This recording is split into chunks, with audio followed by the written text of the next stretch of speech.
Selamat malam, Bapak Ibu, Romo, saudara-saudari Devosan Bunda Maria yang telah setia mengikuti novena 3 Salam Maria, baik melalui Zoom maupun live streaming YouTube. Selamat bertemu kembali pada novena 3 Salam Maria hari ke-7. Saya, Arumsari Nugroho, menjadi PIC pada malam hari ini. Kali ini selain Romo Petrus Santoso SCJ dari Hong Kong, juga telah hadir Romo Lambertus Isri Purnomo PR yang bertugas di Paroki Tias Dalem Gusti Yesus, Macanan, Prambanan, Yogyakarta. Selamat datang Romo Petrus dan Romo Lambertus. Sebelum acara dimulai, kami ingatkan Bapak Ibu sekalian, baik yang berada di ruang Zoom maupun yang berada di channel YouTube, mohon jangan lupa memberikan like dan subscribe channel YouTube kami dengan alamat Devosi Maria, dan juga Bapak Ibu yang aktif dalam Instagram, kami persilahkan untuk memfollow Instagram kami yaitu @devosi.maria.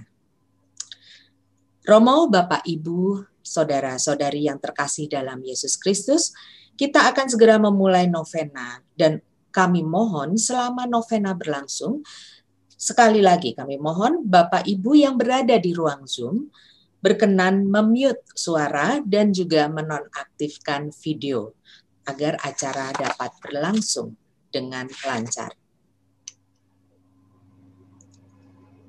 Dan marilah kita siapkan hati dan pikiran kita untuk mengikuti novena hari ke-7. Kita hening sejenak.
Selamat malam Romo, Bapak, Ibu, dan teman-teman. Hari ini kita akan berdoa novena 3 Salam Maria hari ke-7.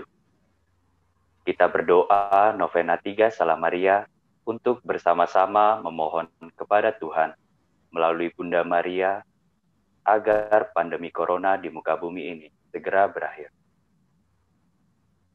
Dan kita senantiasa diberikan kesehatan, dibebaskan dari segala rasa kekhawatiran, ketakutan dan kecemasan, dan dihapus olehnya, digantikan dengan kedamaian dan ketenangan dalam menjalani hidup ini. Sekarang, marilah kita mulai doa novena 3 Salam Maria. Demi nama Bapa dan Putra dan Roh Kudus. Amin. Kasih karunia dan damai sejahtera dari Allah Bapa dan dari Tuhan kita Yesus Kristus beserta kita. Sekarang dan selama-lamanya. Wujud doa. Mohon kesembuhan dan pemulihan bagi saudara-saudari kami yang sedang sakit. Ibu Ireneli, Mas Kristiono, Bapak Hiru, Bapak FX Dono Wibowo, Ibu Sugiarto, Ibu Mutiara Rusti, Ibu Dewi, Ibu Novi, Ibu Adriana Maria Rasiem, Benediktus Rafael Daryanto, Ibu Wilhelmine Astogini Sastri Suwandi, Bapak Agustinus Widanarto, Serafina Torini, Ibu Anastasia Mariatin Suhartini,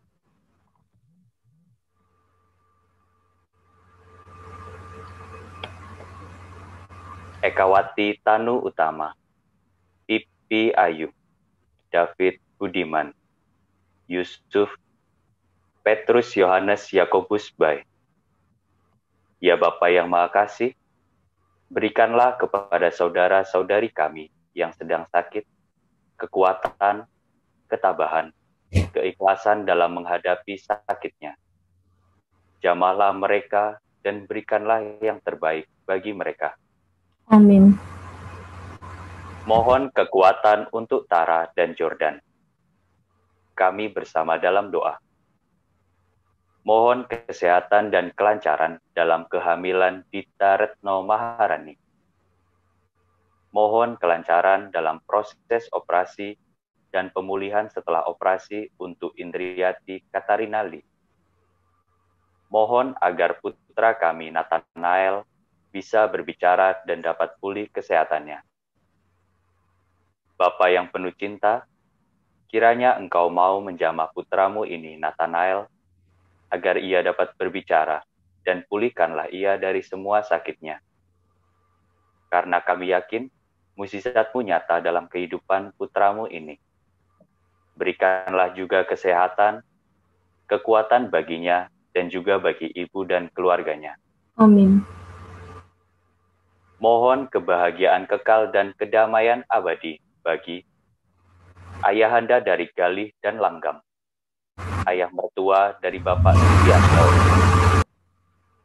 Ibu Teresia Maria Purnama Heni Setio Mursanto, Saudara Leonardus William, Ibu Maria Teresia Reni Burhan, Ibu Dani Bambang, Bapak Jeffrey Dompas, Bapak Bartolomeus Sugiarto, Ibu Vincentia Tina, Bapak Roy Gunawan, Bapak Ferry Soneville, Bapak Beni Pantas, Bapak Haryanto A, Bapak Joko Slamet, Bapak Yakobus Edi Yuwono, Romo Antonius Wengkang MSc, Bapak Hartoyo Koselan, Ibu Kristina, Bapak Frans Parti, Ibu Mary Parti, Ibu Dewi Winarto, Bapak Michael Winarto, Bapak Niko Umbas, Bernardus Charles Lasli Suchandra, Romo A. Besaji OFM, Saudara Rainer Stoger. Ya Bapa yang murah hati, berikanlah pengampunan atas dosa dan salah para hamba-Mu yang telah meninggal ini. Semoga mereka berkumpul dengan para kudus di rumah-Mu yang penuh kedamaian dan ketenangan. Amin.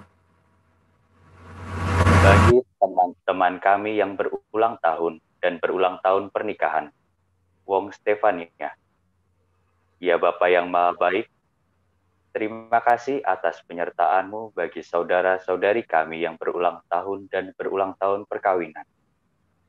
Berkatilah mereka dengan kesehatan dan kebahagiaan pada hari yang spesial ini. Amin. Mohon penyertaan Tuhan pada masa pandemi untuk kelancaran pekerjaan dan kehidupan kita. Ya Bapa yang Maha Kuasa, dampingilah kami pada masa pandemi ini dengan berkat, rahmat, rezeki, dan kesehatan, agar kami dapat menjalani hidup dengan selalu bersandar kepadamu. Amin. Mohon mendapatkan pasangan hidup yang seiman dan baik hati buat Ririn. Bapa yang Maha Kasih, kiranya Engkau mau memberikan dan mendengarkan permohonan kami ini. Berikanlah jodoh yang terbaik bagi hamba-Mu ini. Mohon pertobatan bagi saudara Eduardus. Mohon kelancaran pekerjaan bagi putra Ibu Lana, dan agar rumah dapat segera terjual. Mohon agar anak kami, Basilius Andra, segera mendapatkan pekerjaan untuk membantu ekonomi keluarga yang sedang terpuruk. Mohon agar diberikan momongan untuk Maria Yosefina Do. Mohon mendapatkan pasangan hidup yang seiman buat Marcel. Mohon dimudahkan jodoh untuk kedua anak kami, Katarina Sri Indah Gunarti dan Luisa Sri Kartika Danarti. Kami mohonkan seluruh intensi-intensi yang masuk melalui channel YouTube dan Zoom, kiranya mendapatkan rahmat dan penyertaan Tuhan seturut kehendaknya. Kami mohon ya Bunda, sampaikanlah permohonan-permohonan kami ini kepada Putra Ilahi-Mu.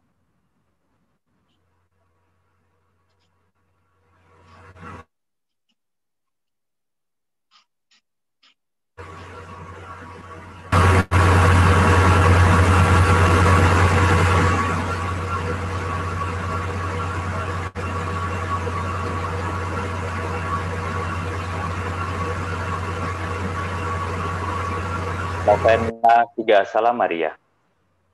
Bunda Maria, perawan yang kuasa, bagimu tiada sesuatu yang mustahil. Karena kekuasaan yang dianugerahkan Tuhan yang Maha Kuasa kepadamu. Maka dengan sangat aku mohon kesulitanmu, aku mohon bantuanmu dalam kesulitanku. Janganlah kiranya engkau meninggalkan daku. Kau pasti dapat menolong.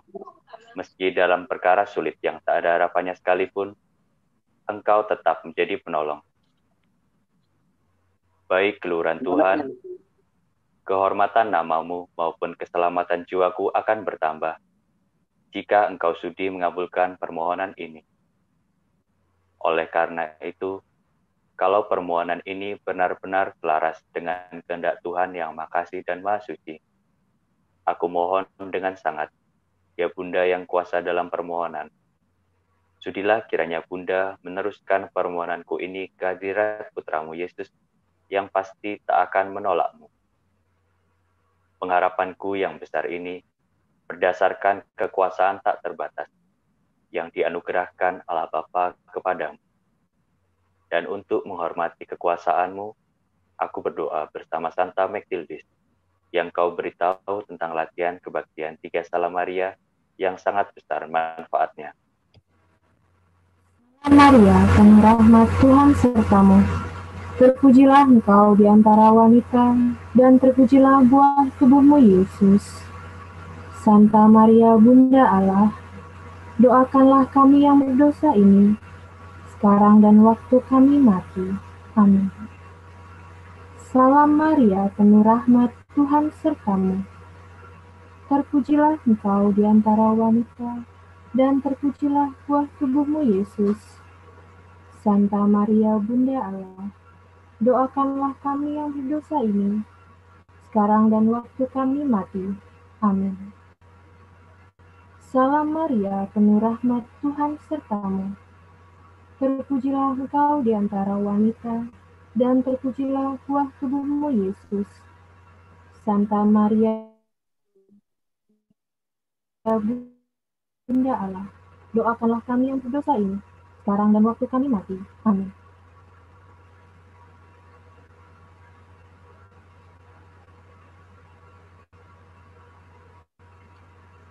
Bunda Maria yang baik hati, jauhkanlah aku dari dosa berat. Perawan suci, tata kebijaksanaan, berkat sabda Allah kebijaksanaan ilahi telah tinggal di dalam dirimu. Engkau telah dianugerahi pengetahuan ilahi tak terhingga oleh putramu, karena sebagai makhluk paling sempurna, engkau dapat menerimanya. Engkau tahu betapa besar kesulitan yang kuhadapi, betapa besar pertolongan yang kuharapkan darimu. Dengan penuh kepercayaan akan tingginya kebijaksanaanmu, aku menyerahkan diri seutuhnya kepadamu, supaya engkau dapat mengatur berkat segala kesanggupan dan kedermawanan budimu, demi keluhuran Tuhan dan keselamatan jiwaku. Sudilah kiranya Bunda menolong dengan segala cara yang paling tepat, agar tercapailah maksudku itu. Bunda Maria, Bunda kebijaksanaan ilahi, berkenanlah mengabulkan permohonanku yang penting ini. Aku mohon ini berdasarkan kebijaksanaanmu yang tiada bandingnya, yang dikaruniakan kepadamu oleh sabda ilahi putramu. Bersama Santo Antonius dari Padua dan Santo Leonardus dari Porto Mauritio, warta kebaktian 3 Salam Maria yang rajin, aku berdoa untuk menghormati kebijaksanaanmu yang tiada taranya. Salam Maria, penuh rahmat, Tuhan sertamu. Terpujilah engkau di antara wanita, dan terpujilah buah tubuhmu, Yesus. Santa Maria, Bunda Allah, doakanlah kami yang berdosa ini, sekarang dan waktu kami mati. Amin. Salam Maria, penuh rahmat, Tuhan sertamu. Engkau di antara wanita, dan terpujilah buah tubuhmu, Yesus.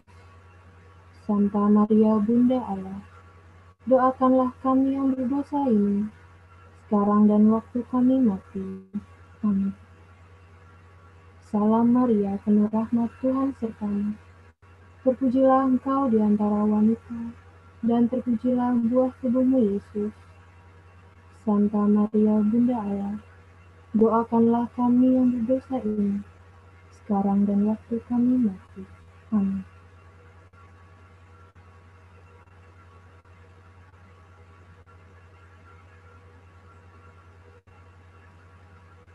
Bunda Maria yang baik hati, jauhkanlah aku dari dosa berat. Bunda yang baik dan lembut hati, Bunda kereman sejati yang akhir-akhir ini disebut sebagai Bunda yang penuh belas kasih. Aku datang kepadamu dan mohon dengan sangat, sudilah kiranya Bunda memperlihatkan belas kasih-Mu kepadaku. Aku tahu bahwa aku tak pantas mendapat kurnia itu, sebab kerap kali aku menyedihkan hatimu dengan menghina Yesus putramu. Betapapun besar kesalahanku, aku sangat menyesal karena telah melukai hati kudus Yesus dan hati kudus-Mu. Engkau telah memperkenalkan diri sebagai Bunda para pendosa yang bertobat kepada Santa Brigita. Maka ampunilah kiranya segala tidak tahu terima kasihku yang sudah-sudah. Ingatlah saja akan keluhuran Tuhan, serta kerahiman dan kebaikan hatimu, yang akan terpancar dengan mengabulkan anugerah permohonan ini dengan perantaraan.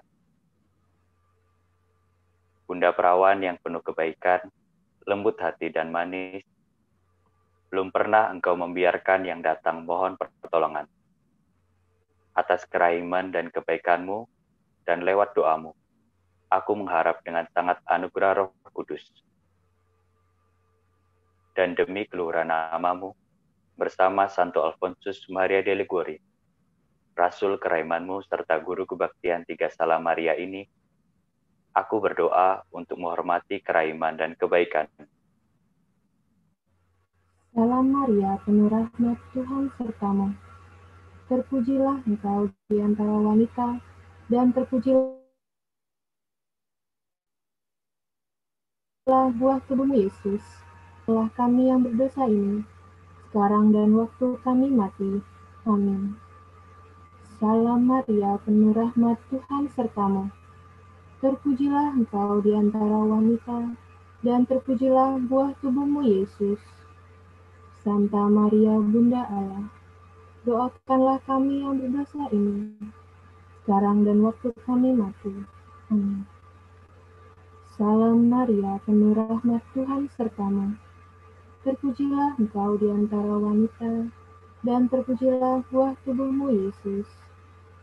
Santa Maria, Bunda Allah, doakanlah kami yang berdosa ini, sekarang dan waktu kami mati.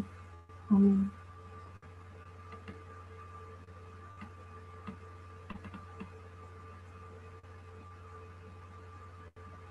Bunda Maria yang baik hati, jauhkanlah aku dari dosa berat. Romo, Bapak, Ibu, dan umat terkasih dalam Yesus Kristus, acara kita lanjutkan dengan kesaksian iman dengan narasumber Bapak Antonius Cahyadi dan dimoderatori oleh Bapak William Kurniadi serta peneguhan oleh Romo Lambertus Isri Purnomo PR. Silakan Pak Wil. Terima kasih Mbak Arum. Selamat malam Bapak Ibu, saudara sekalian, para devosan Bunda Maria yang setia mengikuti acara Zoom ini, baik yang melalui Zoom maupun di YouTube. Malam ini gembira sekali kita kedatangan seorang sahabat yang bernama Antonius Cahyadi yang akan memberikan kesaksian iman. Selamat malam Pak Anton. Malam Pak William. Malam saudara-saudariku yang terkasih. Ya, sebelum kita mulai acara kesaksian ini, bolehlah sementara kami flash CV singkat dari Bro Anton ini.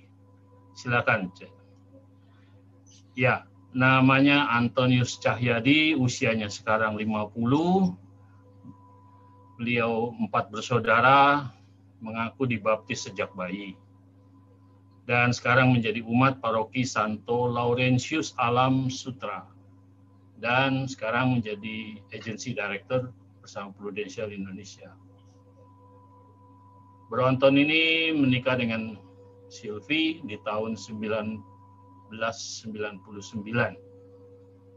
dan dikaruniai oleh 2 putra yang sulung sudah kuliah. Katanya kuliah di Hong Kong ya?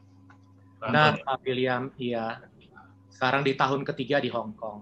Oh, oke. Dan si bungsu masih SMA. Oke, itu perkenalan singkatnya. Sekarang silakan Bro Anton, it's your time to share. Terima kasih Pak William. Sebentar saya coba. Mungkin saya minta bantuan Pak Ciko ya, karena saya nggak bisa. Oke, kontrol. Saudara-saudariku yang terkasih, saya mau mulai sharing saya. Saudara-saudariku yang terkasih, apakah punya tetangga, terus kemudian punya saudara, kerabat, atau siapapun yang Anda kenal, yang di dalam 5 tahun terakhir, boleh Bro Ciko, next slide, yang pernah mengalami 19 kali check-in rumah sakit di dalam periode 5 tahun. Di dalam 19 kali check-in rumah sakit tersebut, diantaranya harus mengalami 13 kali operasi. Dan diantaranya masuk kamar ICU dengan alat bantu ventilator. Di dalam masa-masa COVID-19 ini, yang namanya alat ventilator menjadi begitu ngetopnya.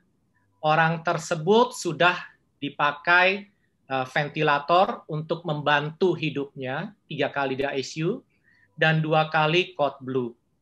Kalau saudara-saudariku ke rumah sakit menjenguk gitu ya, mungkin ada di rumah sakit pengeras suara yang mengatakan code blue di kamar sekian, code blue di ruang ICU, code blue di UGD. Code blue itu menandakan bahwa perlu pertolongan segera. Biasanya di rumah sakit di setiap lantai dan terutama di tim yang namanya gawat darurat ICU itu ada penanggung jawab, di mana kalau mendengar kata code blue, penanggung jawab tersebut harus segera lari, mendengar kamar nomor berapa yang disebut harus berlari secepatnya, karena orang tersebut nyawanya di ujung tanduk. Nah, saudara-saudariku yang terkasih, yang satu lagi kalau Bapak Ibu sedang nonton gitu film atau sinetron, mungkin barangkali pernah melihat ada orang yang dibantu gitu ya, ada orang yang tangannya kemudian menekan di dada. Nah, kalau kemudian nggak bisa, kemudian ada seperti kayak setrikaan gitu ya, kayak seperti setrikaan dan kemudian ditaruh di dada, kemudian dikejut jantung. Nah, Bapak Ibu sekalian, orang ini sudah mengalami hal-hal tersebut ya. Boleh yang lanjutnya, Pak Ciko? Nah, ini tidak lain adalah saya yang sudah mengalami hal-hal seperti ini. Saya pada waktu dari muda, terus kemudian pada waktu menikah dengan Sylvie, saya suka sekali dengan yang namanya ayat-ayat faith, hope, and love. Iman, harapan, dan kasih. Itu saya pegang banget. Dan kemudian pada waktu saya mengalami hal seperti ini, Bapak Ibu sekalian, nah banyak itu kemudian kalau pertanyaan-pertanyaan yang sayang sama saya itu muncul ditanyakan kepada saya. Bukan karena mereka tidak sayang sama saya, tapi mereka sangat sayang sama saya. Terutama kok setelah bertubi-tubi seperti ini, ditambah lagi pengalaman di tahun 2016. Di tahun 2016 saya mengalami suatu kejadian yang benar-benar membuat saya itu stres sangat berat sekali. Karena di tahun 2016 ada tiga orang yang benar-benar penting dalam kehidupan saya itu mengkhianati saya. Dalam keadaan kondisi kesehatan yang saya kurang bagus, ditambah lagi kemudian di tahun 2016, seorang yang saya sudah anggap sebagai adik yang saya sayang, di mana orang ini adalah berkewarganegaraan pada waktu itu masih berkewarganegaraan Malaysia. Dan kemudian dia menikah. Pada waktu menikah, saya ini adalah orang yang dianggap sebagai kakaknya, sehingga pada waktu mereka menikah di Malaysia, saya diminta untuk tepai, diminta untuk ngasih teh. Kalau di tradisi Chinese artinya adalah orang yang disayang dituakan. Saudara, kemudian paman, bibi, uncle, ya, auntie, dan kemudian saya dianggap sebagai bagian yang penting dalam kehidupan mereka. Nah, saya itu sudah menganggap dia bagian terpenting dalam kehidupan saya karena saya sudah menganggap dia sebagai adik saya. Yang satu lagi, saya sudah menganggap sebagai kakak dari saya, sehingga kalau keluarga besar kami itu pergi tur, pergi jalan-jalan gitu ya, saya ajak keluarga mereka ikut serta dengan keluarga kami. Jadi Bapak Ibu bayangkan betapa begitu berartinya mereka. Yang satu lagi adalah sahabat baik saya. Sahabat baik saya dari TK sampai kemudian dewasa. Dan saya sangat mengasihi mereka. Tiba-tiba di tahun 2016, di dalam kondisi kesehatan saya yang kurang baik, saya mendapatkan berita yang benar-benar bikin saya itu terenyuh, benar-benar syok berat. Karena 3 orang ini tiba-tiba menusuk saya dari belakang cuma hanya karena uang. Cuma hanya karena bisnis pada waktu itu. Saya nggak habis pikir 3 orang yang saya sayang, yang sangat penting dalam kehidupan saya, tiba-tiba menusuk saya dari belakang. Begitu saya tahu informasi tersebut, saya nggak bisa tidur.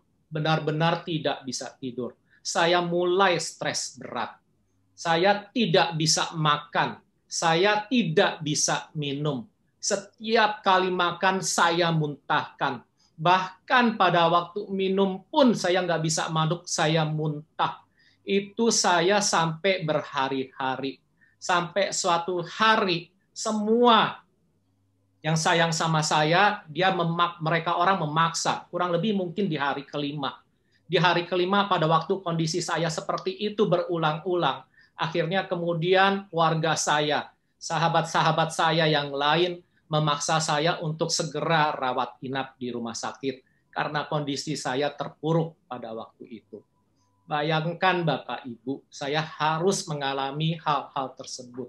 Dihianati satu orang saja itu benar-benar sakitnya luar biasa. Saya pada waktu itu berpikir ini 3 pukulan teman-teman sekalian. Bapak Ibu sekalian, 3 pukulan dari orang yang sangat dekat dengan saya. Saya nggak bisa terima pada waktu itu. Sehingga saya pada waktu itu harus benar-benar semakin terpuruk kondisi kesehatan saya. Terakhir, kondisi ginjal saya yang kurang bagus. Kondisi ginjal saya yang kurang bagus semakin memburuk karena kondisinya dehidrasi, sehingga memperparah kondisi ginjal saya sampai kemudian saya akhirnya masuk gagal ginjal tahap akhir. Nah, pada waktu saya mengalami hal-hal tersebut, ujian yang pertama tentang iman saya. Pada waktu itu saya begitu menyayangi Allah saya, Tuhan saya. Saya katakan, iya saya beriman. Tapi ujian seperti ini kemudian membuat saya bertanya. Karena beberapa sahabat yang sangat menyayangi saya yang kebetulan tidak seiman dengan saya. Mereka begitu menyayangi saya dan mengatakan, Anton, mungkin pada waktu itu, pada waktu kamu zaman lalu, kamu itu banyak sekali melakukan kesalahan-kesalahan yang berat.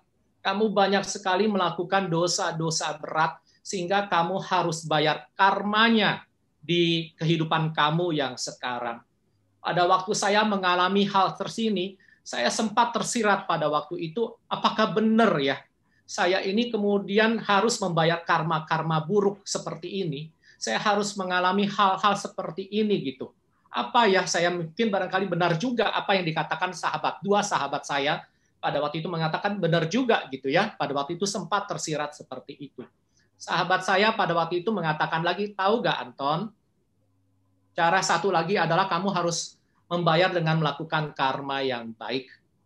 Dengan karma yang baik gimana sih? Nah, ini 2 orang ini dengan tanggal yang berbeda mengatakan, Anton, di tradisi kami ini biasanya itu melepaskan makhluk-makhluk hidup supaya untuk membayar karma-karma buruk kami di masa yang lampau.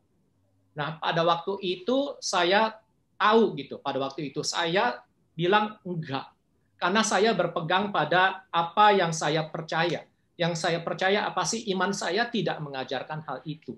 Saya mengatakan kepada mereka, maaf ya, iman saya tidak mengajarkan. Kamu telah benar-benar care sama saya. Tapi maaf iman saya tidak mengajarkan hal-hal tersebut di atas.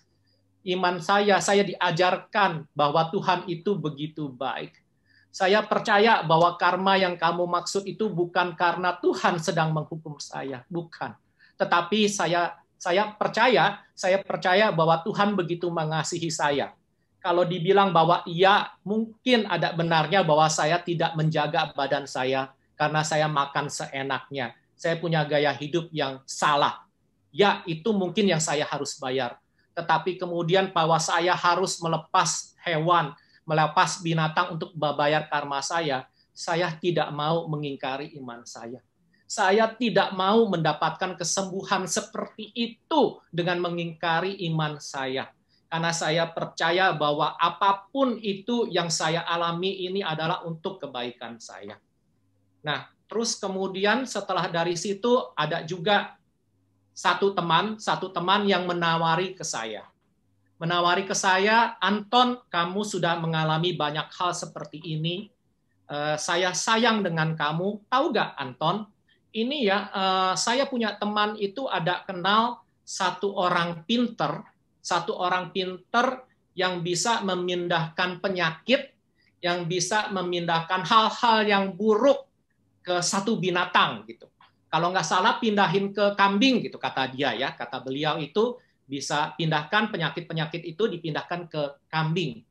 Nah, kamu mau nggak saya perkenalkan dengan teman saya tersebut? Lalu kemudian saya katakan lagi pada waktu itu bahwa maaf, iman saya nggak percaya. Karena iman saya mengatakan bahwa Tuhanlah penyembuh. Saya nggak mau. Saya tidak mau harus mengorbankan iman saya hanya untuk mendapatkan kesembuhan dengan cara itu.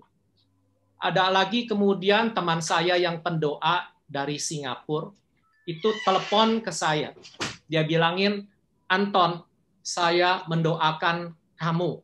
Ya, saya bilang, iya, saya butuh doa. Saya butuh doa. Terus kemudian nggak berapa lama lagi dia telepon saya lagi. Dia telepon saya lagi, dia bilangin, Anton, mau nggak kamu menerima kesembuhan? Saya katakan, tentu. Saya berdoa tiap hari. Saya ini meminta yang terbaik dari saya. Saya meminta kesembuhan dari saya, dari Tuhan. Terus kemudian dia bilang, Anton, kalau misalnya ada satu cara ini kemudian kamu bisa mendapatkan kesembuhan, kamu mau nggak melakukan hal itu? Saya bertanya, tergantung. Karena selama ini yang diminta ke saya itu satu, itu pergi ke orang pintar untuk mindahin penyakit ke binatang, terus kemudian melepaskan binatang untuk mendapatkan karma-karma yang baik. Lalu kemudian saya tanya, sorry, syaratnya apa untuk mendapatkan kesembuhan itu? Dia bilang, Anton, baptis selam.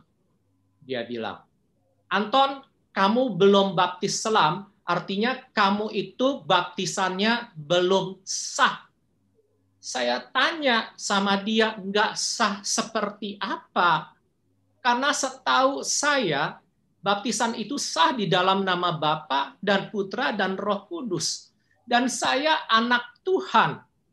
Dan kemudian dia katakan lagi, nggak sah Anton, karena kenapa? Karena kamu belum baptis selam. Saya bilang, tidak. Saya ini anak Tuhan karena baptisan saya sah. Setahu saya, baptisan itu sah kok. Dan kemudian air itu sebagai sarana aja, saya taunya gitu. Tolong koreksi saya nanti ya. Saya bilangin saya anak Tuhan, karena dibaptis dalam nama Bapa dan Putra dan Roh Kudus. Nah, Bapak, Ibu sekalian, nah itu kemudian saya memegang satu hal pada waktu saya mengalami hal-hal seperti ini, saya kemudian untungnya diingatkan kembali kepada Tuhan yang Maha Pengasih dan Penyayang. Pada waktu saya ini begitu sedihnya, begitu terpukulnya karena saya dikhianati. Saya kemudian ingat semua kejadian-kejadian yang Tuhan Yesus, yang Allah Bapa Maha Pengasih dan Penyayang itu telah alami. Saya ingat kembali pada waktu itu, begitu dia terpukul, begitu dia sakit pada waktu orang yang dikasihinya.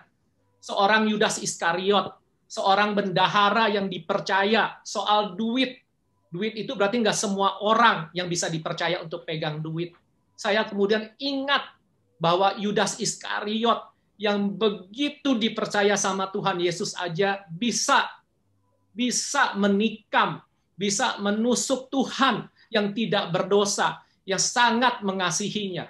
Kemudian saya refleksi balik ke diri saya ini siapa gitu. Pada waktu saya harus terpukul, pada waktu saya kemudian mengatakan, aduh begitu sakitnya, saya ini tidak ada apa-apanya dibandingkan dengan Tuhan Yesus yang nggak berdosa, yang benar-benar mengasihi, dan kemudian dia harus menerima perlakuan seperti itu. Dan kemudian saya ingat lagi pada waktu itu, kemudian saya bilang, Tuhan, saya mau mengampuni. Saya mau mengampuni, dan setiap hari saya selalu berdoa, Tuhan, kasih saya kekuatan.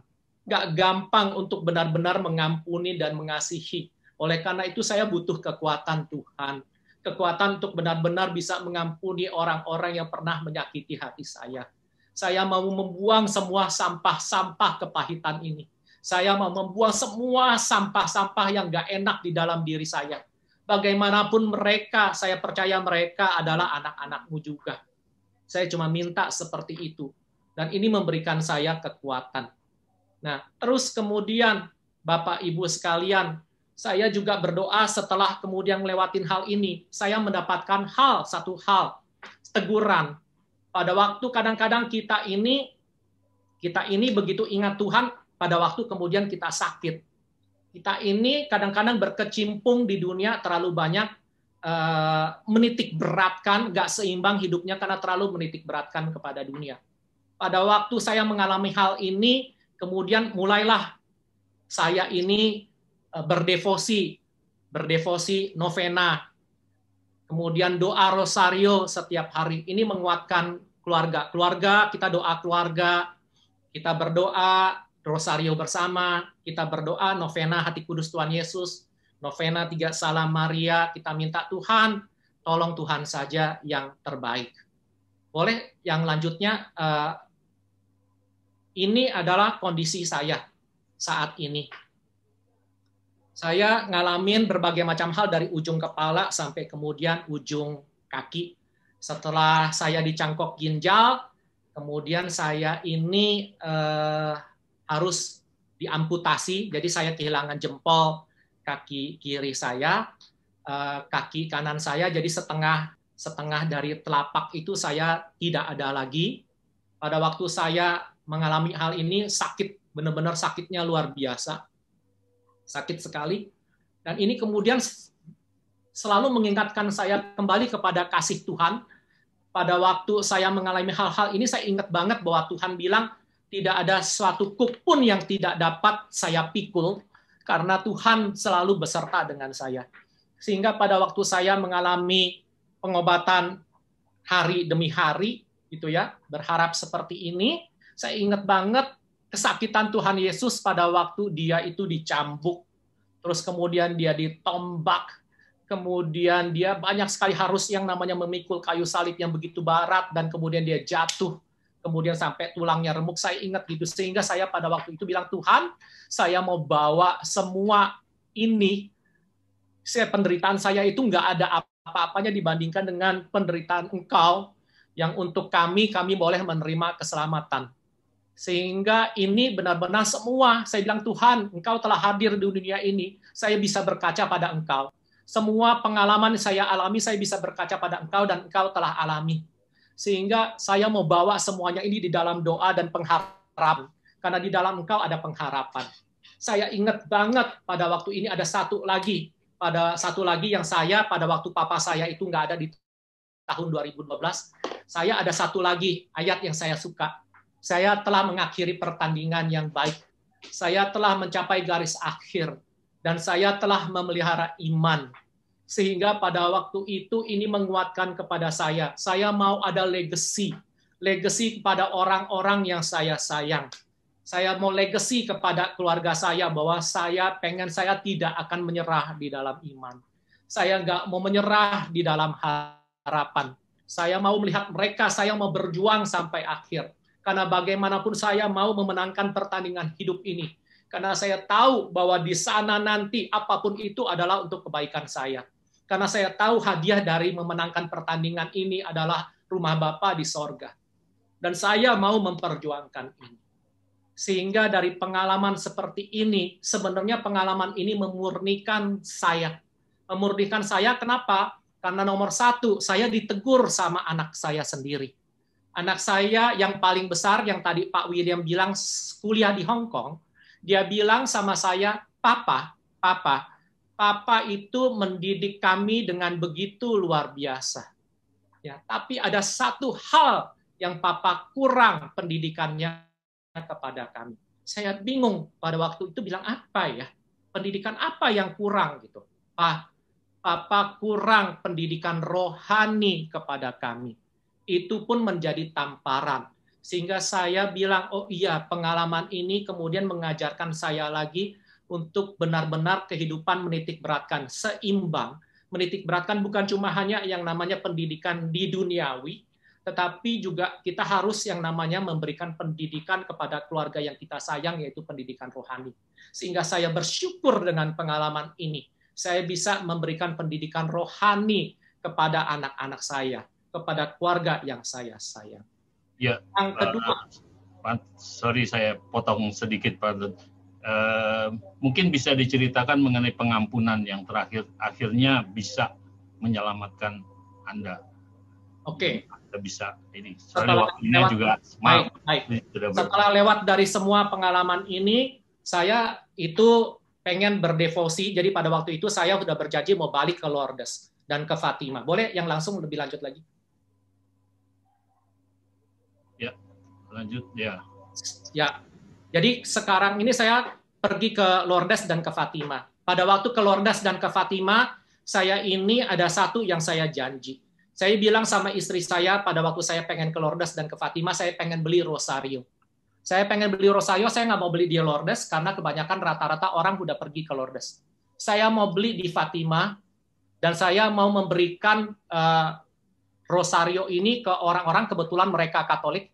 Jadi saya mau memberikan rosario ini kepada orang-orang yang pernah menyakiti saya benar-benar mau mengampuni mereka.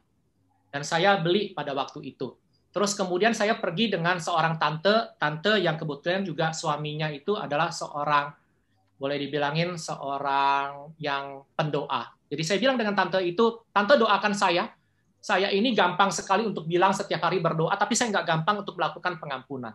Dia bilang, Anton, saya doakan, tapi bukan cuma hanya kamu bawa rosario itu aja, kirim, tapi kamu harus bawa rosario itu datang ke orang tersebut, kasih rosario itu ke tangan orang tersebut.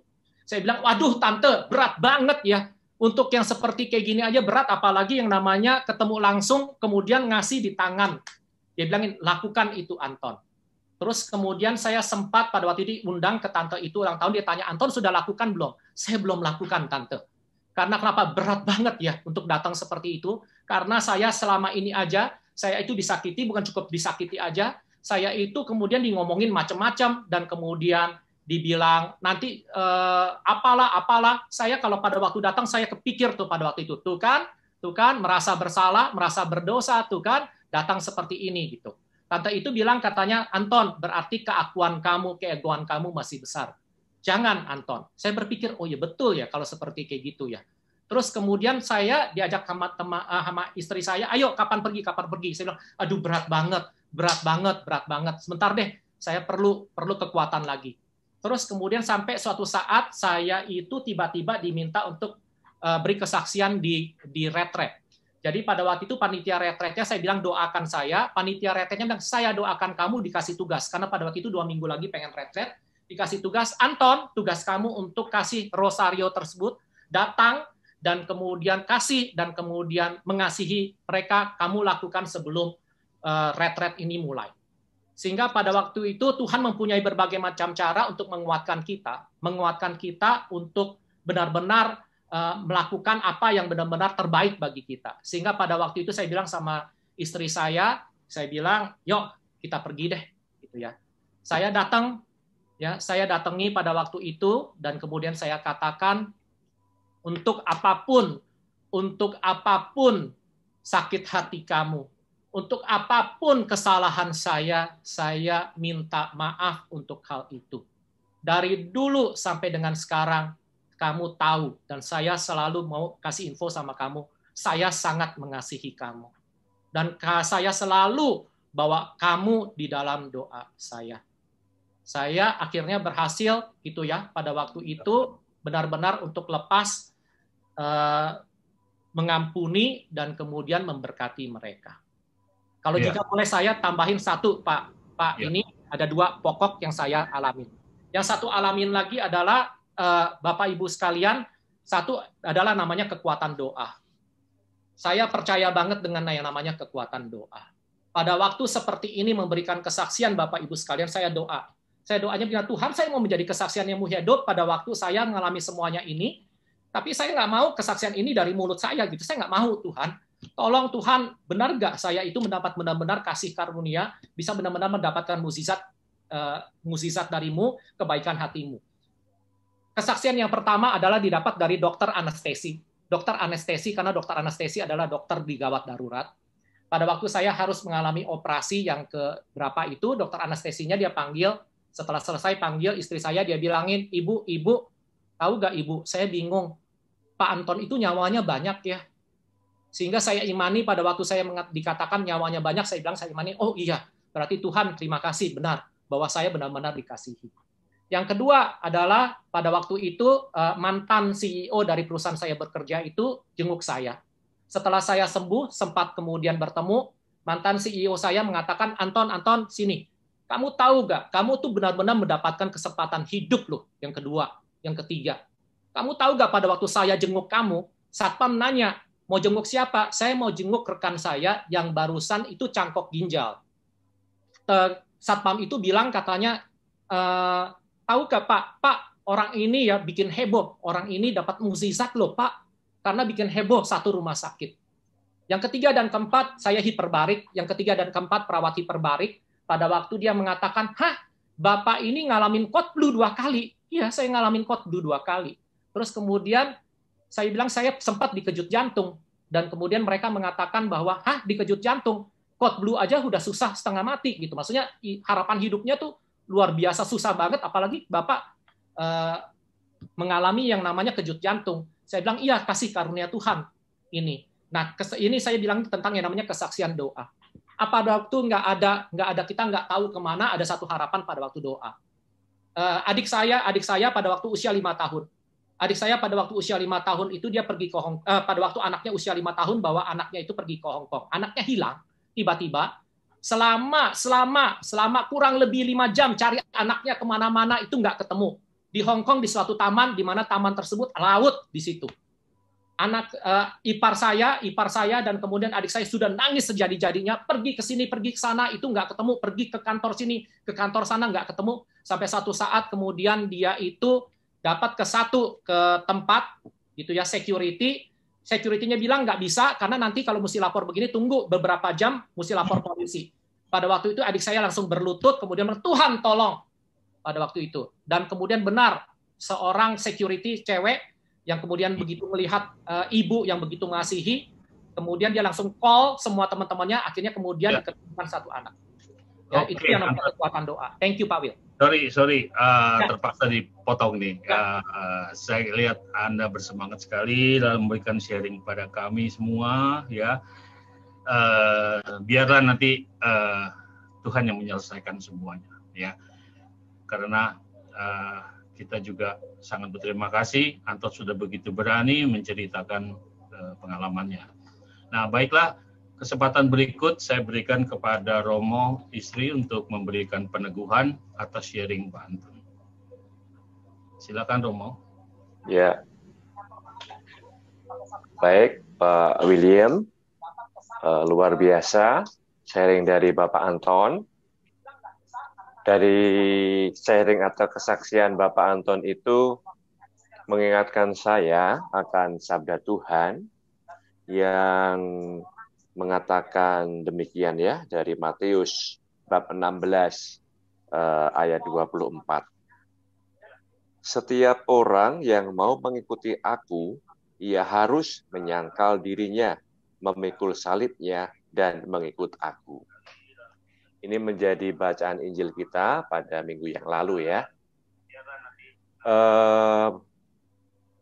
Bagian yang kedua, syarat yang kedua, memikul salib. Saya rasa ada berkaitan ya dengan kesaksian Bapak Anton tadi. Di saat Pak Anton mengalami sakit yang demikian, kemudian dikhianati oleh sahabatnya, menjadi suatu pengalaman yang berat, menjadi suatu peristiwa yang pasti ya tadi diceritakan sungguh tidak mudah untuk dihadapi. Nah, peristiwa yang berat dalam hidup kita itu bisa kita alami karena memang itu salib.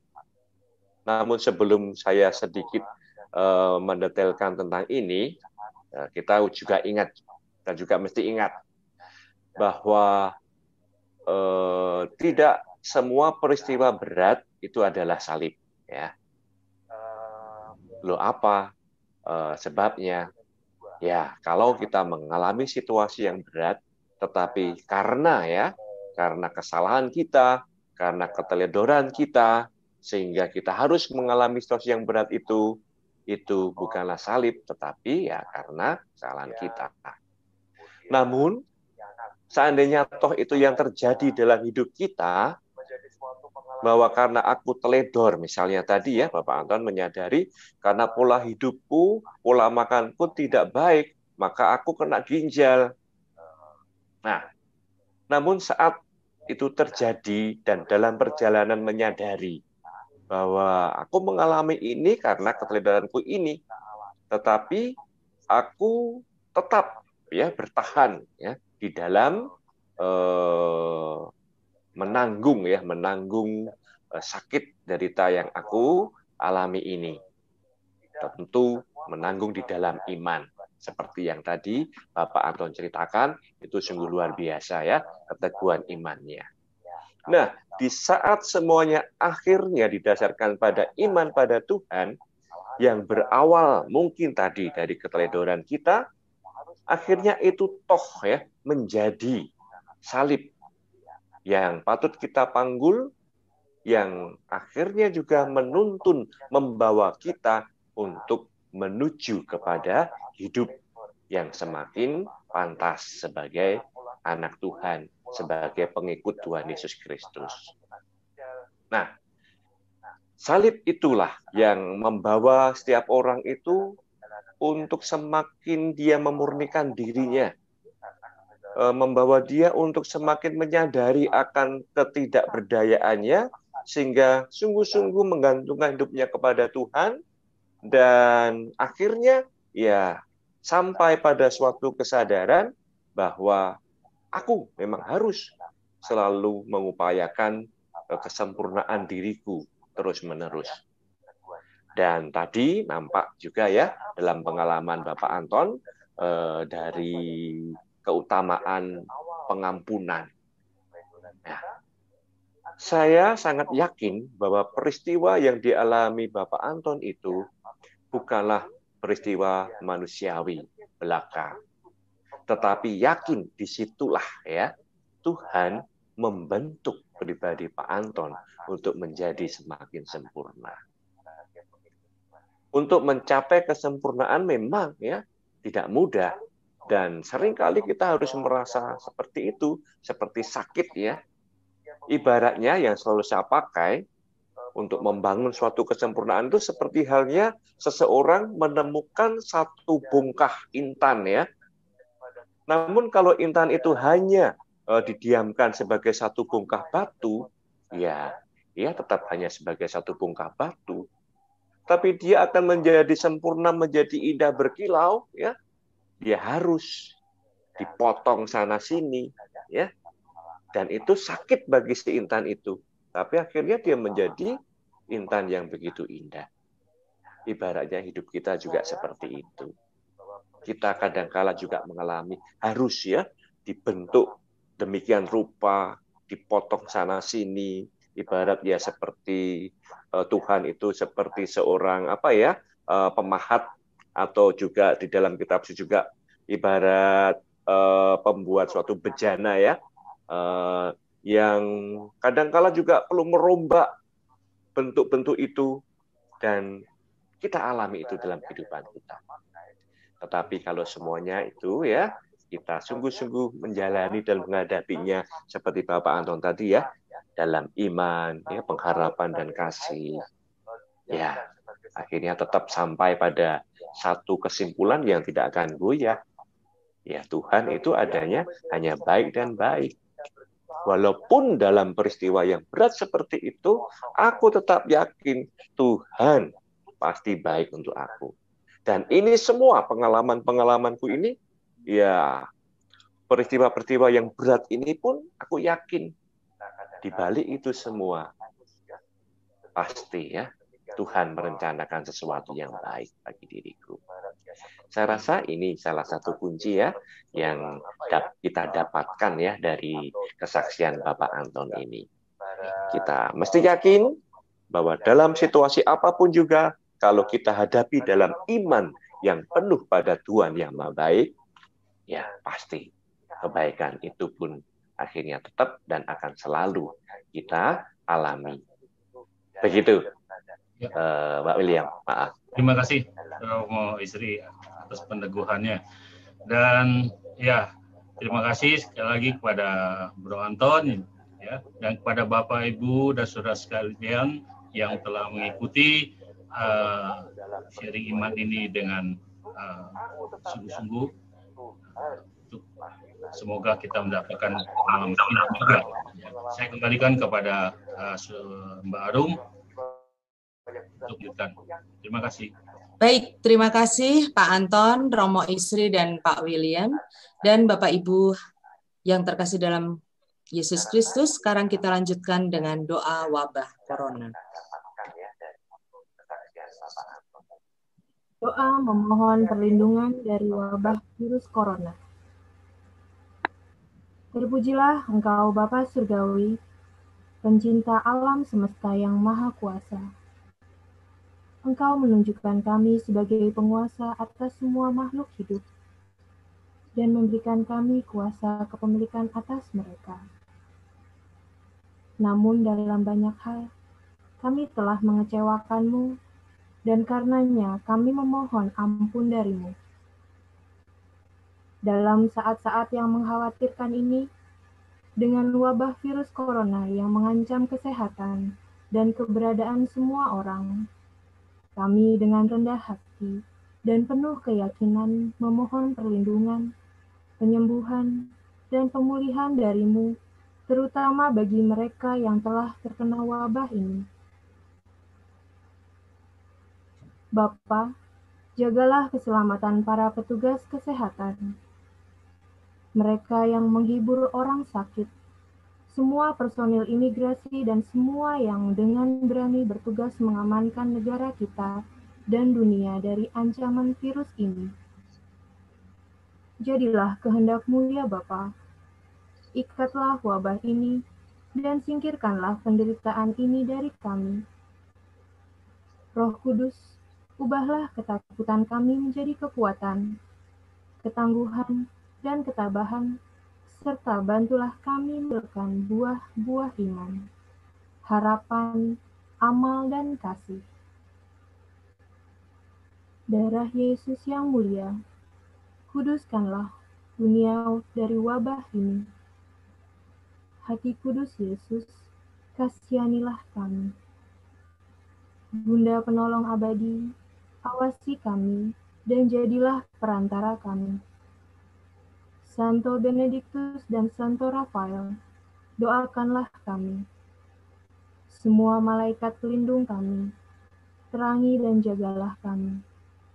Demi nama Yesus yang Maha Kudus, kami berdoa. Amin. Bapa kami yang ada di surga, dimuliakanlah nama-Mu. Datanglah kerajaan-Mu, jadilah kehendak-Mu di atas bumi seperti di dalam surga. Berilah kami rezeki pada hari ini, dan ampunilah kesalahan kami, seperti kami pun mengampuni yang bersalah kepada kami. Dan janganlah masukkan kami ke dalam pencobaan, tetapi bebaskanlah kami dari yang jahat. Amin.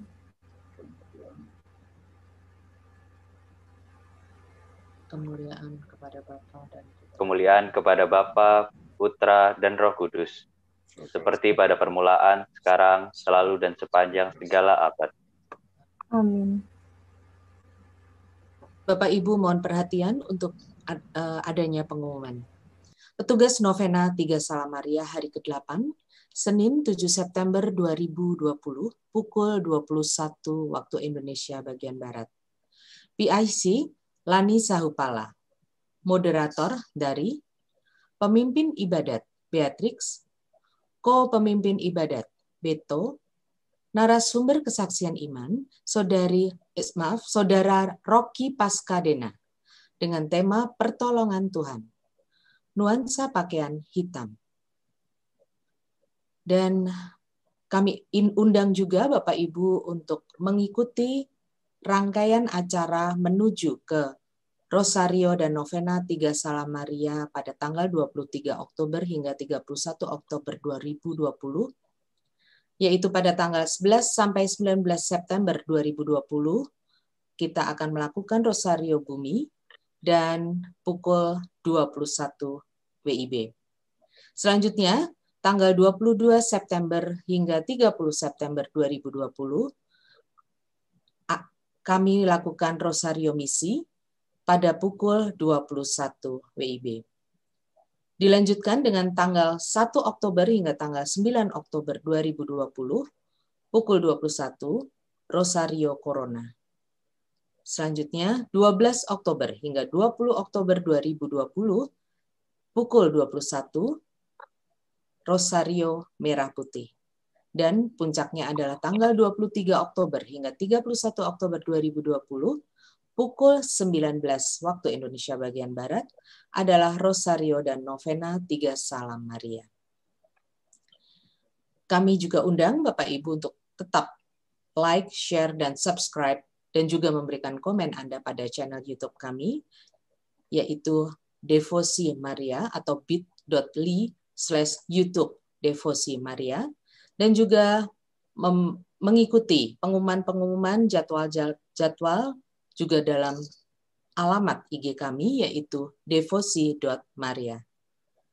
Untuk itu, Bapak Ibu, marilah kita sekarang menutup doa Novena Tiga Salam Maria kita ini dengan memohon berkat melalui Romo Lambertus Isri Purnomo. Monggo Romo. Mari Bapak, Ibu, dan Saudara sekalian, kita akhiri novena kita pada putaran ini dengan mohon berkat Tuhan. Tuhan bersamamu dan bersama rohmu.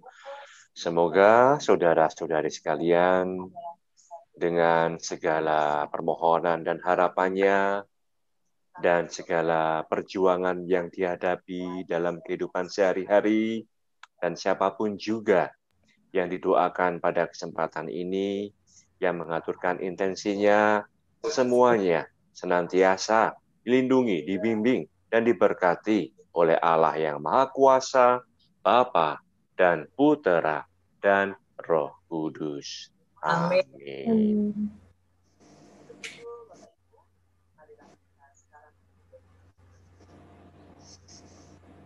Dengan demikian Novena Tiga Salam Maria sudah selesai.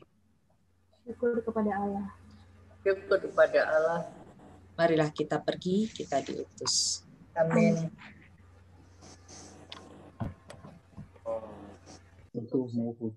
Foto.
Baik, kami haturkan terima kasih kepada Romo Lambertus Isri Purnomo PR, Romo Petrus Santoso SCJ, kepada terutama kepada seluruh umat yang telah hadir pada novena hari ke-7 ini dan tetap setia bersama kami.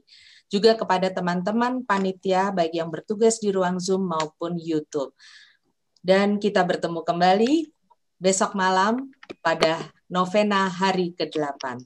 Terima kasih dan kita sekarang menyalakan video untuk berfoto.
ajaib selain yang terbaik.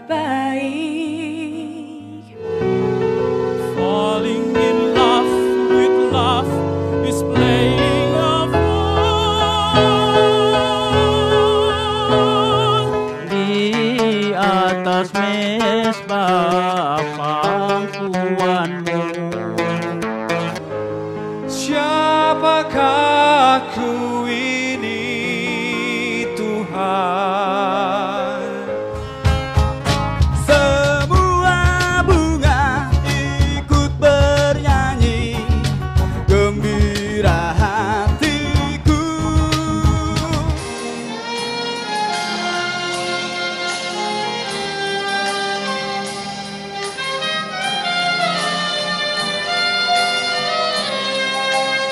Kami juga berharap agar ibu-ibu, bapak-bapak sekalian, saudara-saudara dan saudari-saudari sekalian mengajak famili atau teman-teman yang belum pernah menghadiri acara ini. Sehingga dengan demikian saya berharap juga pada saatnya nanti ruangan ini sudah tidak cukup lagi dan mungkin kita akan cari tempat yang lebih besar. Itu harapan kami. Devosi Maria ini itu adalah diselenggarakan oleh suatu panitia, di mana panitia itu adalah dibentuk dari suatu paguyuban. Kita mempunyai suatu badan hukum paguyuban, yaitu namanya Persaudaraan Devosi Maria. Nah, ini Persaudaraan Devosi Maria inilah yang selalu tiap tahun membentuk panitia Devosi Maria untuk melakukan kegiatan ini. Namun Bapak Ibu sekalian perlu ketahui bahwa Persaudaraan Devosi Maria adalah tidak hanya menyelenggarakan Devosi Maria untuk tahunan. Tapi Bapak Ibu sekalian perlu ketahui bahwa Persaudaraan Devosi Maria juga menyelenggarakan kegiatan sosial. Salah satunya di tahun 2006 pada waktu gempa yang diceritakan oleh Mas Hari tadi, panitia dari Persaudaraan Devosi Maria telah berperan serta, mulai awal berperan serta dalam kegiatan sosial. Di situ kita sempat mendirikan rumah sejumlah 352 rumah. Itu di Bantul dan sekitarnya.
Thank you.